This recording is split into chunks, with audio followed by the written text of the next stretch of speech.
Hello, this is Pastor Stephen Anderson from Faithful Word Baptist Church in Tempe, Arizona, and today we're going to talk about Mark chapter 1, verse 1 in the Greek New Testament. This is the third verse that we're going over, and it has some elements from the other two verses that we've looked at. But first of all, let's just read it.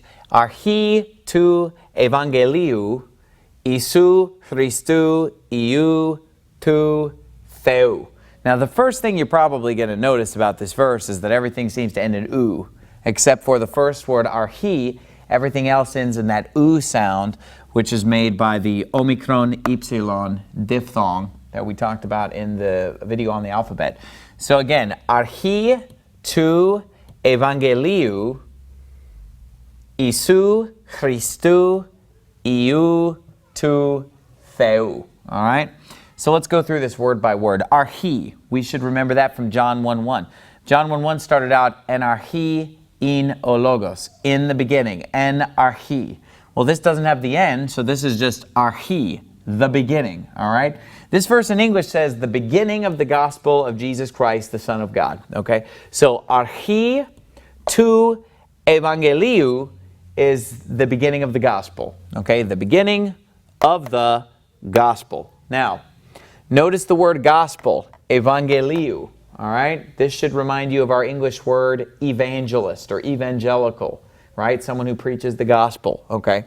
Notice the two gammas right next to each other. When there are two gammas next to each other like that, it makes a sound like NG, okay? Or ni gamma, all right?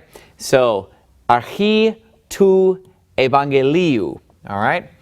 And then Isu is a form of Jesus.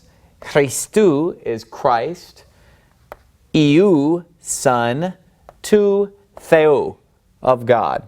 Now, these two words here are the word the, okay? But because those words are in the genitive case, it becomes of the. Now let me stop and explain the genitive case. In the other videos, we learned about the nominative case, we learned the accusative case, and we learned the dative case. Well, there's one other case that you need to know, and that is the genitive case. Those are the four main cases with Greek nouns. Now, there is a vocative case also, but it's not very common. It's pretty easy, not anything to worry about. The four that you need to worry about are accusative, nominative, dative, and genitive. Okay, let's just do a quick review of those cases. The nominative case is when a noun or pronoun is the subject of the sentence. And when we say the subject, we mean it's the one who's doing the action, okay? So the nominative case is the subject of the sentence.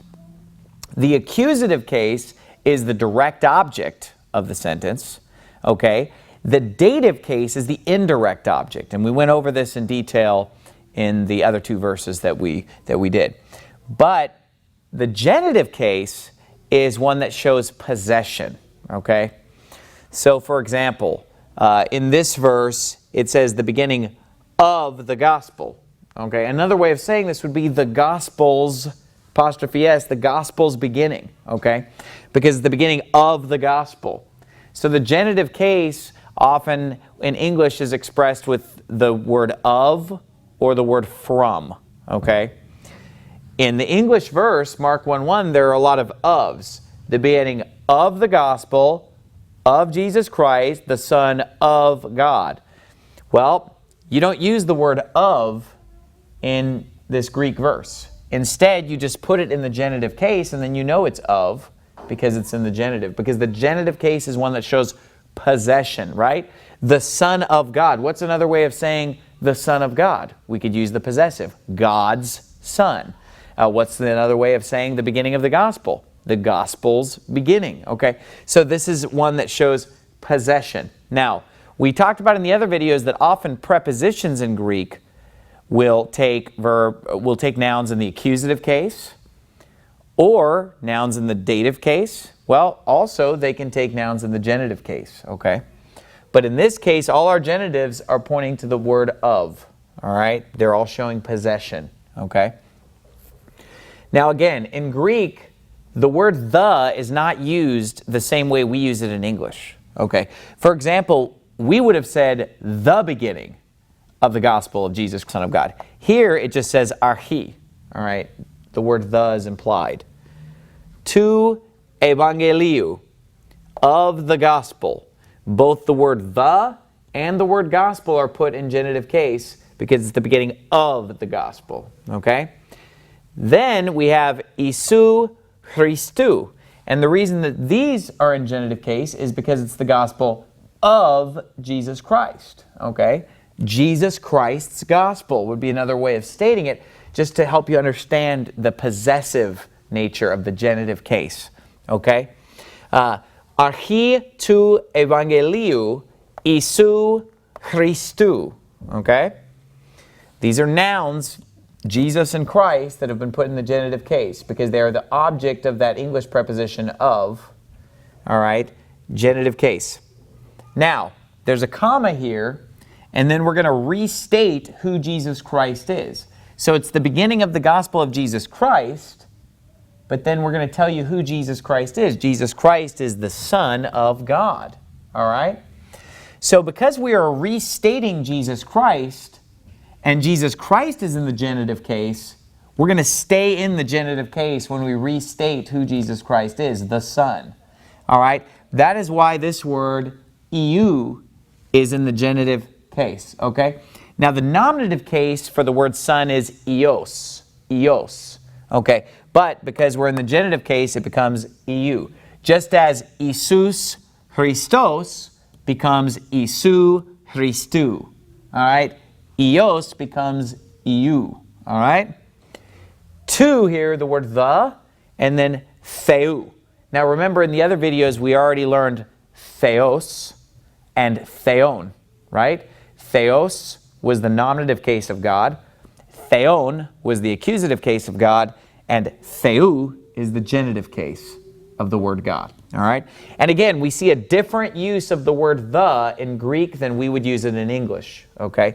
Because in English, we say the Son of God. So we would have a the in front of you. Okay? To theou, of the God, we wouldn't put a the in front of God there. We wouldn't put a the in front of Jesus Christ. But there was a the in front of Jesus in John 14:6. So just remember that the word the is used differently in Greek than it is in English. It's just not the same language. It's just two different languages. So don't let that bother you that the word the occurs differently. It still has the identical meaning in Greek as it does in English, okay? So let's go through it again now that we know what each word means. Archi tu evangeliu Isu Christou iu tu theou. This is a pretty easy verse to memorize. It's pretty short, and if you memorize it, you're learning a lot of genitives. You're memorizing a lot of words in the genitive case, and you're learning this great genitive ending, which is the u ending, which you're going to see a lot when you're reading the Greek New Testament. So this is a great verse to really drive in that genitive case, that it's often expressing what we would express with the word of in English. The of God, of the gospel, okay? It's expressing that without the word of. Instead, it just uses the genitive case to express that, okay? And it also will help you understand the idea of possession that the genitive case carries with it. Archi tu evangeliu Isu Christou iu tu theou. In the next video, we're going to be learning John 15, verse number